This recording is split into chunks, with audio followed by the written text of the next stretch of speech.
So hey hello guys and welcome back to your channel. और आज हम पढ़ रहे हैं 8th क्लास का second chapter that is Europe and India, Maharashtra board का। और इससे पहले हमने 2-3 लेक्चर कर लिए हैं जिसमें हमने आप लोगों को ये बताया था कि भाई अमेरिकन वॉर ऑफ इंडिपेंडेंस कब हुआ था, किन के बीच हुआ था, क्यों हुआ था। फिर हमने बहुत ज़्यादा जो इम्पोर्टेंट टॉपिक है फ्रेंच रिवॉल्यूशन, उसके बारे में भी हमने पढ़ा था।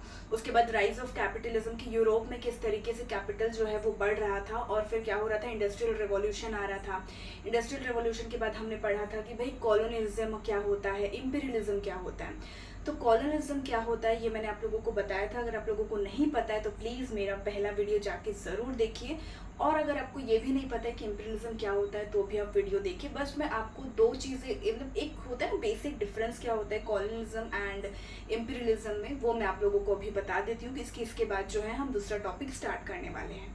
कॉलोनियलिज्म क्या होता है कि जब एक कंट्री सोचती है कि मैं दूसरे कंट्री को डोमिनेट करूं, पर वो कंट्री क्या होती है ना, पूरी डोमिनेट नहीं करती। वो क्या करती है, छोटे छोटे टुकड़ों में उस कंट्री में जाती है और वहाँ छोटे छोटे पार्ट्स में क्या हो जाती है, वो वहाँ पे रहने लगती है।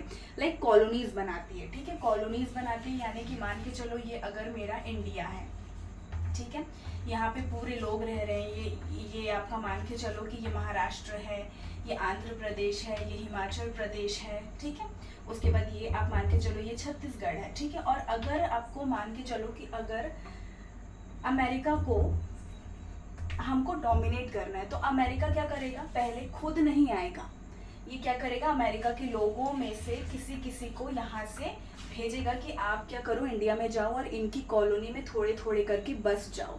ठीक है, ये होता है आपका कॉलोनिज्म। ठीक है, जब हम छोटे छोटे टुकड़ों, वहाँ जो छोटे छोटे टुकड़ों में हम जाते हैं और वहाँ बस जाते हैं और फिर हम उन्हें क्या करते हैं, दबाने की कोशिश करते हैं। ठीक है, चाहे कैसे भी दबा सकते हैं वो, चाहे वो मिलिट्री फोर्स से दबाएं, चाहे वो दादागिरी से दबाएं, तो इसको बोला जाता है कॉलोनिज्म। और उसी चीज़ को इम्पीरियलिज्म क्या होता है, जब एक पूरी कंट्री, ठीक है, पूरी कंट्री क्या करेगी, हमारे इंडिया में आ जाएगी और फिर क्या करेगी, थ्रू मिलिट्री फोर्सेस, दादागिरी से हम पे क्या करेगी, डोमिनेट करेगी। ठीक है, वो होता है इम्पीरियलिज्म। मतलब कॉलोनियलिज्म क्या होता है कि छोटी छोटी कॉलोनीज जो होती है वो यहाँ पे पहले आपके साथ आके रहेगी, फिर धीरे धीरे वो आपको क्या करेगी, डोमिनेट करेगी। ठीक है, क्योंकि उनका एक ही मोटिव होता है कि हमें इस कंट्री को क्या करना है, पूरा इस कंट्री को अपना बनाना है। ठीक है, हमें मतलब इंडिया को दबाना है। ठीक है, और इम्पीरियलिज्म क्या होता है कि पूरी कंट्री, मतलब पूरा अमेरिका का अमेरिका यहाँ पे आ जाएगा और हमें क्या करेगा, डोमिनेट करेगा थ्रू मिलिट्री फोर्सेस और किसी भी तरीके से। ठीक है, तो ये होता है कॉलोनिज्म एंड इम्पीरियलिज्म। ठीक है, आई होप आप लोगों को ये समझ में आ गया होगा। और अगर आप लोगों को ये नहीं समझ में आया है तो प्लीज़ आप मेरी पहली जो वीडियो है वो ज़रूर देखिए। उसमें आपको एक एक कंसेप्ट जो है वो क्लियर हो जाएगा कि भाई राइज ऑफ कैपिटलिज्म क्या होता है, ठीक है, इंडस्ट्रियल रिवॉल्यूशन क्या होता है, ठीक है, ये सारी चीज़ें। उसके बाद हम आज पढ़ने वाले हैं imperialism of British east India company in India. Okay, imperialism of क्या, ब्रिटिश ईस्ट इंडिया। ठीक है, ब्रिटिश ईस्ट इंडिया, ठीक है, कंपनी इन इंडिया। तो आपको ये बहुत अच्छे से पता है कि ब्रिटिश जो थे वो हमारे इंडिया पे कितने साल तक राज किए थे, लगभग 150 से 200 साल तक तो हम इनके गुलाम बने रहे थे। किसके, पर ये चीज़ें हुई कैसे, हम कैसे इनके गुलाम बने, तो मैं आप लोगों को एक सबसे पहले कहानी बताती हूँ। ठीक है, कि भाई जो यूरोप है, आपको पता है कि ये हम कौन सा चैप्टर पढ़ रहे हैं, यूरोप पढ़ रहे हैं। तो यूरोप और ब्रिटिश में ना बहुत ज़्यादा क्या होने लग गया था, लड़ाई होने लग गई थी कि भाई इंडिया के साथ ट्रेड कौन करेगा। और वो लड़ाई तो चल ही रही थी, बट इसमें बाजी किसने मारी, ब्रिटिश ने। फिर ब्रिटिश ने क्या किया, आपको पता है, ब्रिटिश ने सबसे पहले पकड़ा जहांगीर को, जो उस टाइम के मुगल एम्परर के क्या थे, राजा थे, जहांगीर। ठीक है, उन्होंने क्या किया, ब्रिटिश ईस्ट इंडिया कंपनी ने उनसे परमिशन ले ली कि हम सूरत में क्या करेंगे, एक फैक्ट्री ओपन करेंगे। बट यहाँ पे जहांगीर जो थे वो वहाँ पे बहुत ज़्यादा कह सकते हैं कि चालाक नहीं थे, क्योंकि जहांगीर को ये समझ ही नहीं आया कि भाई ये हमारे इंडिया में सिर्फ ट्रेड करने नहीं आ रहे हैं, इनका मोटिव तो कुछ और ही है। और उनका मोटिव था इंडिया को अपने हाथों में ले लेना। ठीक है, ताकि वो क्या कर सके, हमें दबा सके। ठीक है, ये चीज़ हो गई। तो ये जहांगीर को नहीं पता था। उसके बाद उन्होंने क्या किया, जो ब्रिटिश थे उन्होंने किससे परमिशन ली, मैंने आपको क्या बोला, ब्रिटिश जो थे, मतलब ये जो ब्रिटिश ईस्ट इंडिया कंपनी है, ठीक है, इन्होंने किससे परमिशन ली, जहांगीर से, ठीक है। और ये जहांगीर कौन थे, उस टाइम के मुगल एम्परर थे, ठीक है, कि भाई हमें आप क्या करने दो, फैक्ट्री डालने दो, कहाँ पे, सूरत में। तो ये जो ब्रिटिश ईस्ट इंडिया कंपनी थी, इसका नाम में भले इंडिया है बट ये ब्रिटिश की ही कंपनी थी, ये इंडिया की कंपनी नहीं थी।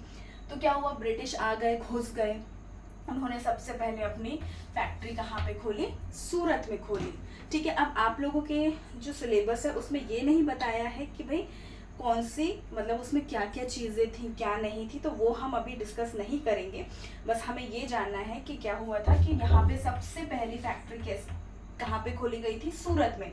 और तभी से क्या हुआ, ब्रिटिश जो थे वो हमारे इंडिया में, मतलब उन्होंने पाँव रखना स्टार्ट कर दिया था। धीरे धीरे उन्होंने क्या कर लिया, अपना जो भी है हाथ, पूरा पावर धीरे धीरे करके जमा लिया और हम उनके 150 से 200 साल तक गुलाम बने रहे, ठीक है। तो ये होता है ब्रिटिश ईस्ट इंडिया कंपनी। मतलब क्या है कि भाई ब्रिटिश ने क्या किया, पहले तो वो बोले कि हमें ट्रेड करना है, ट्रेड करना है, पर जहांगीर को इतना दिमाग नहीं था, क्योंकि उनका दिमाग क्या था पहले कि चलो यार अगर ये ट्रेड कर रहे हैं तो हमारे पास भी पैसा आएगा। उन्हें क्या था कि बस मुझे इंडिया चाहिए, मतलब जो आपको पता है जो जहांगीर थे मुस्लिम, वो क्या करना चाहते थे, इंडिया को भी अपने हाथ में लेना चाहते थे, राइट। तो इनके दिमाग में क्या चलता जहांगीर की कि मुझे किस तरीके से इंडिया को हराना है। अब ब्रिटिश जो था वो क्या चाह रहा था, ऐसे ही हम कर सकते हैं कि हम कैसे यहाँ पे घुस सकते हैं इंडिया में, ट्रेड के नाम से, ट्रेड के नाम से घुस गए और पहली फैक्ट्री ओपन कर दी, दैट इज सूरत में, ठीक है। और तभी से क्या हुआ, हमारा जो आप बोल सकते हैं इन्होंने अपने पाँव जमाना धीरे धीरे स्टार्ट कर दिया था। तो ये कहानी थी, ठीक है। तो आई होप आप लोगों को ये बहुत अच्छे से समझ में आया होगा,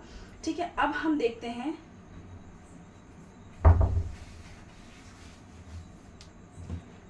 struggle between English and French.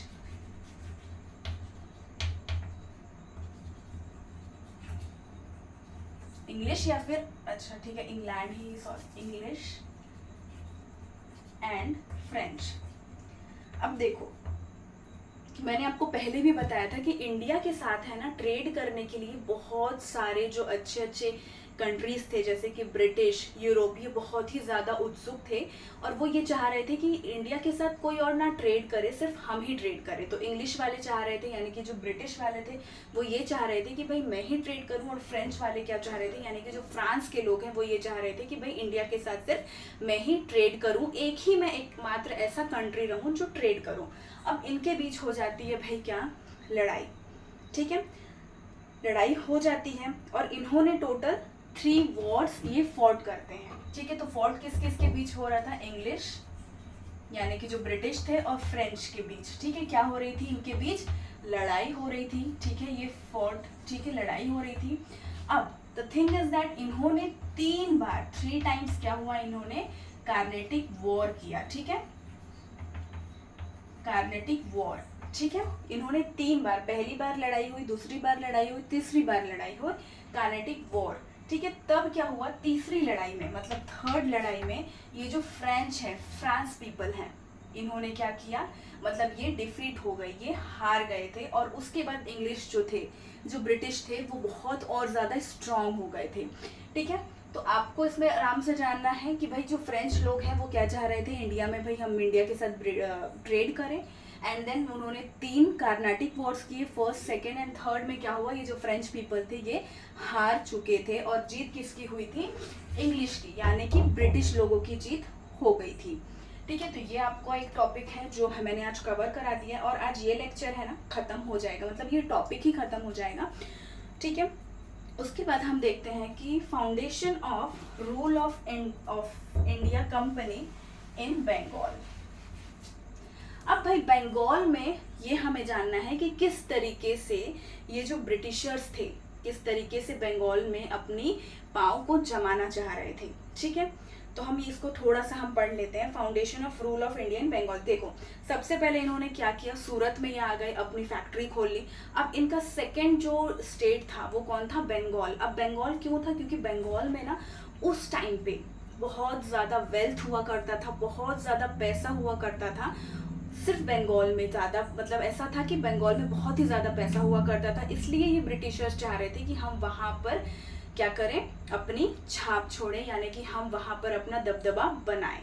ठीक है, अब हम पढ़ लेते हैं कि the Bengal province was one of the most prosperous province in India in 1756 AD. ठीक है, क्या बोल रहा है यहाँ पे, 1756 एडी में। ठीक है, आपको ये मैं बता दूं 1756 एडी में नवाब ऑफ बंगाल कौन थे, सीरज, ठीक है, सीरज उद दौला। ठीक है, ये थे।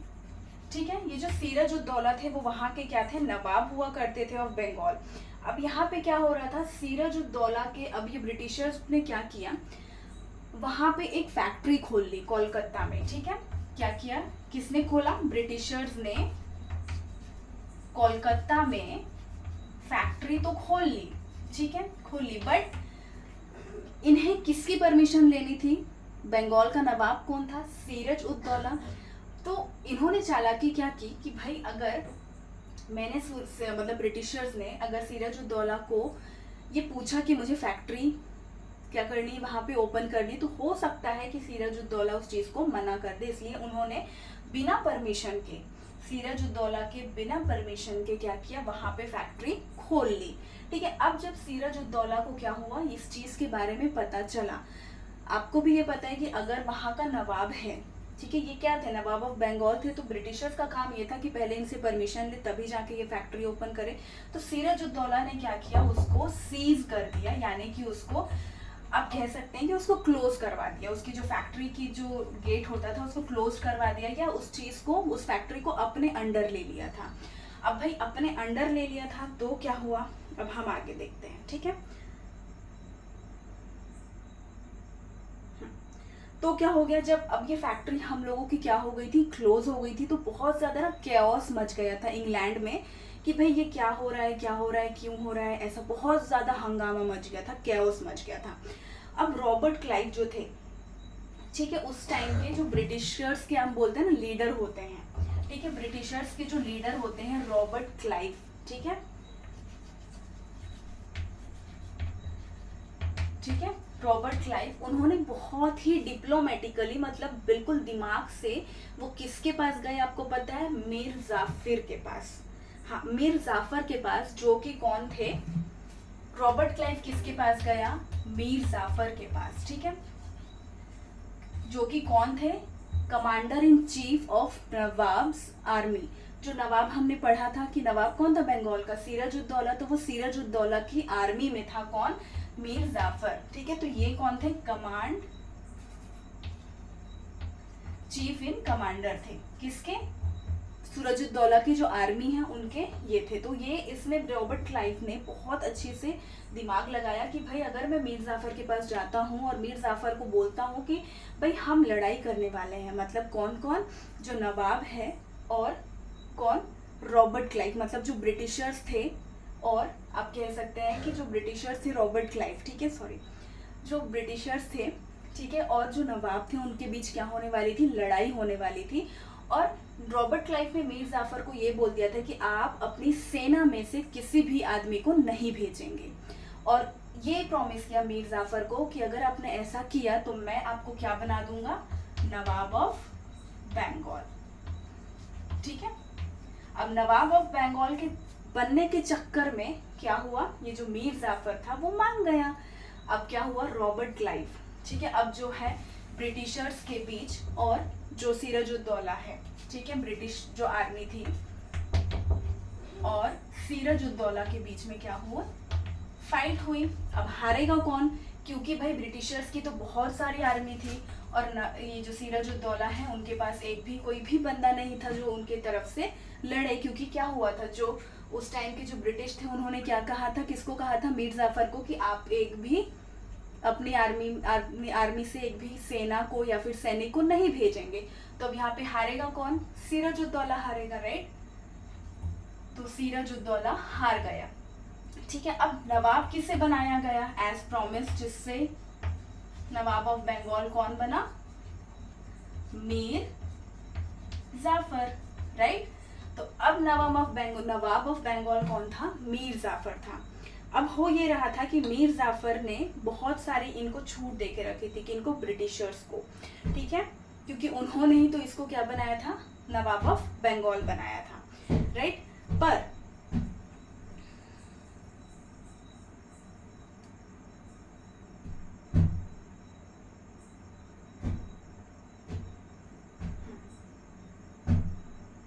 अब धीरे धीरे क्या हुआ, मीर जाफर जो था वो भी धीरे धीरे क्या करने लगा, अब ब्रिटिशर्स के खिलाफ होने लगा। क्यों? क्योंकि ये जो अब उसको भी ये फीलिंग आने लगी कि भैया मैं नवाब ऑफ बंगाल हूँ तो मेरे पास भी क्या होना चाहिए, सारी चीजों का राइट्स होना चाहिए। तो जो ये राइट्स उसको नहीं दे रहे थे, ठीक है, मतलब ब्रिटिशर्स जो भी उनको काम करना अपनी मनमानी से कर लेते थे। तो अब मीर जाफर भी क्या हो गया था, इस ब्रिटिशर्स के अगेंस्ट हो गया था, ठीक है, ब्रिटिशर्स के अगेंस्ट हो गया था। और फिर उस अब ये क्या हो गए, अगेंस्ट हो गए थे, ठीक है। अब इसके जो ये कह सकते हैं कि एक मिनट, हम his son in law Mir Qasim was made nawab, okay. अब ब्रिटिशर्स ने क्या किया, मीर जाफर को हटा दिया। मीर जाफर का जो दामाद है, आप कह सकते हैं सन इन लॉ, तो वो यहाँ पे कौन थे, मीर कासिम, ठीक है। मीर कासिम को क्या कर दिया था, अब मीर कासिम कौन बन गया था, नवाब ऑफ बंगाल, ठीक है। और ये मीर कासिम कौन थे, मीर जाफर के दामाद थे, ठीक है। इनको अब नवाब बना दिया गया था। मीर कासिम जो थे वो उन्होंने क्या किया, वो बहुत ज्यादा रिस्ट्रिक्शंस लगाने की कोशिश कर रहे थे, बट किसके ऊपर, ब्रिटिशर्स के ऊपर, क्योंकि बहुत ज्यादा इलीगल एक्टिविटी उस टाइम पे ब्रिटिशर्स कर रही थी, ठीक है। बट ब्रिटिशर्स ने फिर क्या सोचा कि यार ये तो बहुत मतलब हमारे ऊपर रिस्ट्रिक्शंस लगा रहा है, अब हम क्या करें। फिर से क्या हुआ कि ये जो मीर जाफर था, ठीक है, मतलब मीर कासिम के ससुर जी, मीर जाफर को फिर से क्या किया गया, नवाब बना दिया गया, क्योंकि इस नवाब के साथ जो है ब्रिटिशर्स वो बहुत ज्यादा अपने इलीगल एक्टिविटी को कैरी ऑन कर सक रहे थे, ठीक है। अब क्या हुआ देखो, ये आप समझ गए कि यहाँ पे अभी जाफर जो है, मीर जाफर को फिर से इन्होंने नवाब बना दिया था। अब यहाँ पे क्या हुआ, ब्रिटिशर्स के खिलाफ 4 लोग मिलके एक अलायंस बनाया, एक मतलब ग्रुप बनाया। अब वो हम देख लेते हैं कि वो 4 लोग कौन थे। Mir Qasim, Shujauddaula, the nawab of Ayodhya and Mughal emperor. इन्होंने क्या किया, शाह आलम भी था उनमें, उन्होंने क्या किया, एक ग्रुप बनाया और फिर क्या किया, इन्होंने फाइट किया, जिससे कहाँ पे ये फाइट हुई थी, बैटल ऑफ बक्सार, ठीक है। बैटल ऑफ बक्सार कहाँ पे है, आपका बिहार में है। तो ये जो चारों लोगों ने फिर क्या किया था, 4 अलायंस, यानी कि एक अलायंस बनाया था, बट ग्रुप इनका क्या क्या था देख लेते हैं हम। मीर कासिम था उसमें, ठीक है, उसके बाद आपका सिराजुद्दौला था, ठीक है। नवाब ऑफ कौन थे, अयोध्या, ठीक है, एंड मुगल एम्परर, ठीक है। ये चारों ने क्या किया था, ग्रुप बनाया था, काइंड ऑफ अलायंस बनाया था, और ये क्या किए थे, बैटल कहाँ पे हुआ था ब्रिटिशर्स के साथ इनका, बक्सार में, जो कि बिहार में एक जगह है, ठीक है। In 1764 AD, Battle of Buxar was fought in Bihar. After this battle, British East India Company got the right to collect revenue from Bengal province as per the Treaty of Allahabad. In this manner, foundation of British rule in India was laid in Bengal. अब ये चारों जन तो लड़े, ठीक है, but ये क्या हुआ, हार गए। और फिर हारने के बाद ये क्या करने लगे, बंगाल से क्या करने लगे, रेवेन्यू कलेक्ट करने लगे, क्योंकि अब इन्होंने जो ब्रिटिश थे वो पूरे तरीके से बंगाल को इन्होंने क्या किया था, अपने अंडर कर लिया था। तो वहां पर भी क्या हुआ, ब्रिटिशर्स जीत गए थे। मतलब इन्होंने पहले सूरत में फैक्ट्री खोला, फिर इन्होंने बंगाल में जीत हासिल की, और उसके बाद ये और भी जो हमारे राज्य थे इंडिया के, वहां पे ये अपनी छाप छोड़ना चालू कर रहे थे। तो भाई बंगाल में इन्होंने इस तरीके से अपनी जो छाप है, अपना जो आप कह सकते हैं रूल, इस तरीके से वो कर रहे थे, ठीक है। तो अब हम हैं यहाँ पे, अब मुझे लगता है 2 ही चीज़, हमें 2-3 चीज़ें पढ़नी है, वो हम पढ़ के लेक्चर को ख़त्म करेंगे। British Mysore struggle.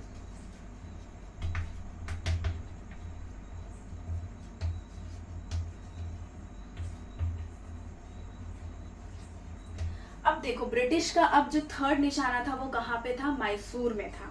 अब ब्रिटिश सोच रही थी कि मुझे अब कहाँ पे जाना है भाई, मैसूर में जाना है, ठीक है। तो मैसूर में कौन थे यहाँ पे, हैदर अली थे, जो क्या थे, मैसूर के राजा हुआ करते थे, ठीक है। तो हैदर अली थे एंड उन्होंने क्या किया था, किसको वो रूल कर रहे थे, मैसूर को वो रूल कर रहे थे, ठीक है। After the death of Hyder Ali, his son Tipu Sultan became the ruler of Mysore. He tried his best to fight against the British. At the end, Tipu Sultan died in the battle of, okay, Hyder Ali हो गया था और उसके बाद टीपू सुल्तान।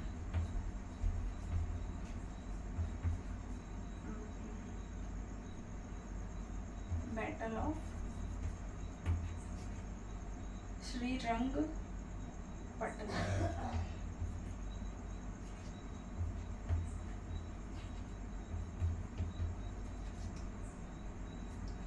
Okay, अब Mysore territory इनकी third ये थी कि भाई अब मुझे तीसरा ये ऐसा राज्य है जो मुझे क्या करना है, रूल करना है। तो उस टाइम के जो राजा हुआ करते थे मैसूर में वो हुआ करते थे हैदर अली। अब हैदर अली जो थे उन्होंने ब्रिटिश के खिलाफ लड़ने की बहुत कोशिश की और वो लड़ते लड़ते क्या हुए, एक दिन मर गए।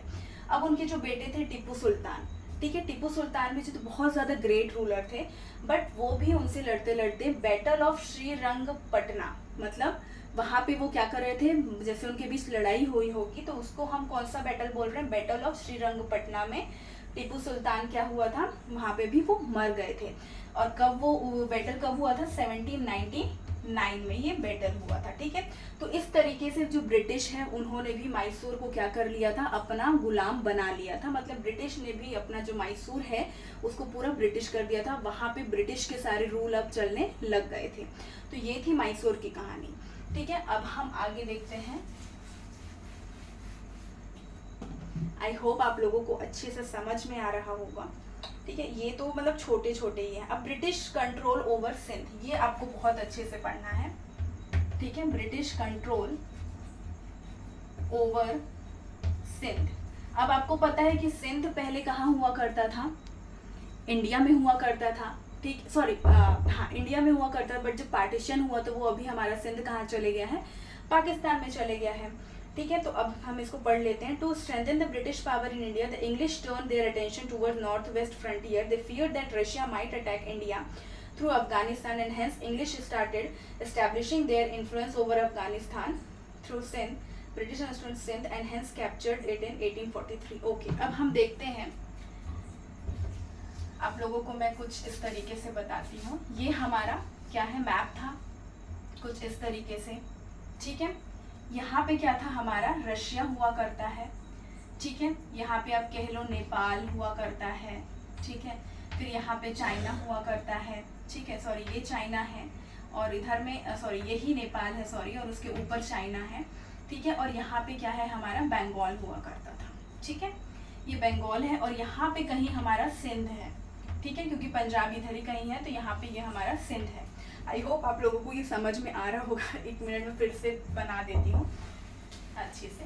देखो सिंध में ये देखो, अभी ये हमारा क्या है, कुछ इस तरीके से ये है मैप है, ठीक है। यहाँ पे कहीं ना हमारा रशिया है, ठीक है।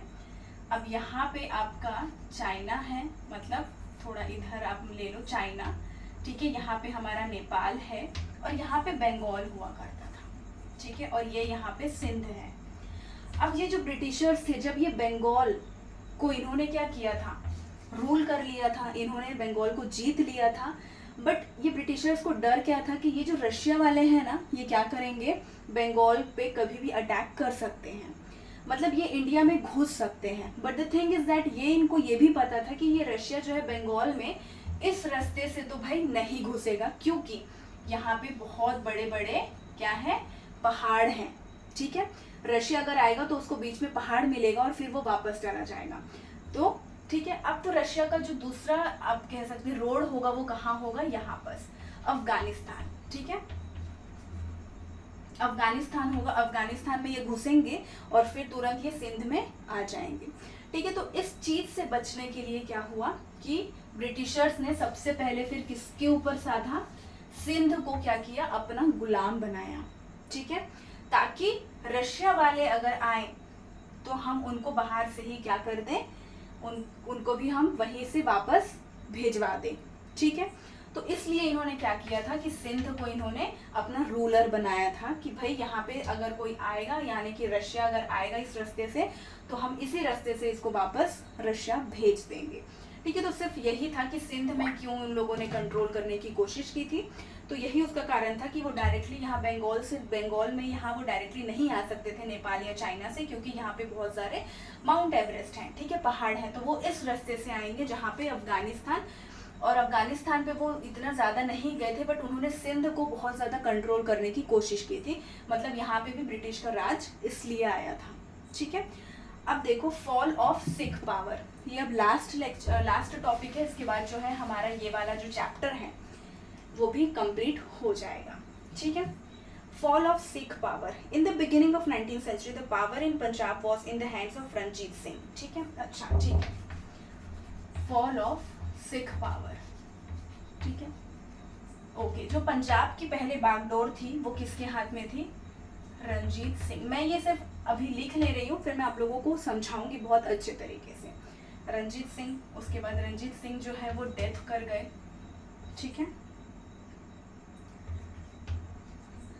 दिलीप सिंह ये आए,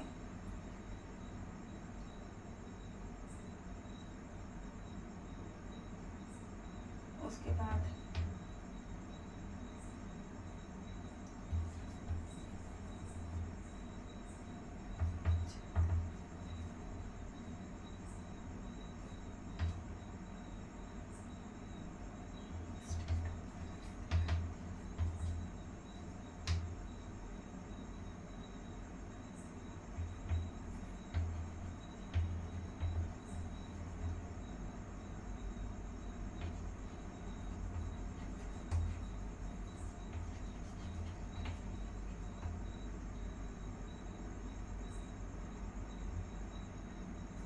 अब देखो फॉल ऑफ सिख पावर, ठीक है, जो पंजाब था उस टाइम का, उसके जो राजा हुआ करते थे वो कौन हुआ करते थे, रणजीत सिंह, मतलब ये रणजीत सिंह जी जो है वो पंजाब को चला रहे थे। ठीक है, अब रणजीत सिंह की क्या हो गई, डेथ हो गई, उसके बाद क्या हुआ, दिलीप सिंह आए जो उनके छोटे बेटे थे, उन्होंने क्या किया, थ्रोन को संभाला।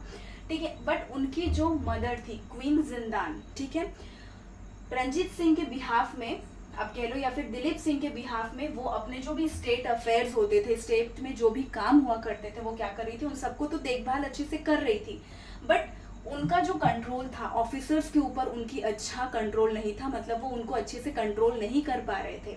ठीक है, फिर क्या हुआ, उनको पता चल गया, किसको पता चल गया, ब्रिटिशर्स को ये पता चल गया कि भाई ये जो क्वीन जिंदान है ना, ये अच्छे तरीके से ऑफिसर्स को कंट्रोल नहीं कर पा रही है, तो इसके लिए अब उन्होंने क्या चालाकी अपनाई वो हम देखने वाले हैं। ठीक है, फिर क्या हुआ, taking advantage of this situation the British bribed some of the Sikh sardar. Okay, जो ब्रिटिशर्स थे उन्होंने कुछ सिख सरदार्स को क्या किया, पैसे दिए, ब्राइब दिए, घूस दी। ठीक है, अब घूस देने के बाद क्या हुआ, the Sikh community thought that British will attack Punjab and hence they launch an attack on British.